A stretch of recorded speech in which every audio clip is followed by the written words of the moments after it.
Hi, I'll be doing a monologue from the Book of Liz by Amy and David Sedaris.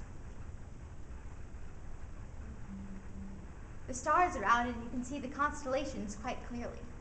There's Orion, Calpurnia, and the tip of Theseus. We used to lie out on this very lawn and study them for hours. Remember those days, Joshua? That was back when you called it the sky rather than the heavens? Back when you could look up at one thing without looking down on another? Is it just me, or does that seem like 1,000 years ago?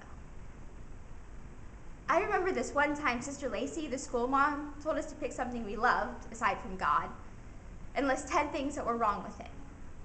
You picked the moon and said it was conceited and judgmental and just plain mean. And I wanted to prove you wrong, so one afternoon, one of the dormitories had burned down, and while everyone was off saving what they could, I took some melted cheese and formed it into a ball, thinking that this is what the moon is really like. Round and perfect at the start. You carve off a little piece every day, and then once you're finished, you replace it with a new one. I made those cheese balls to please you, and then to please God.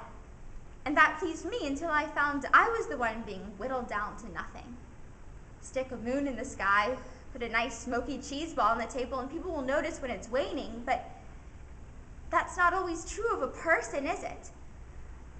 I was chopping walnuts one morning about 6 months ago, and I asked myself, when did this happen? When did I begin to feel so empty and unimportant, and why is it that no one's noticed it until now? Not even me.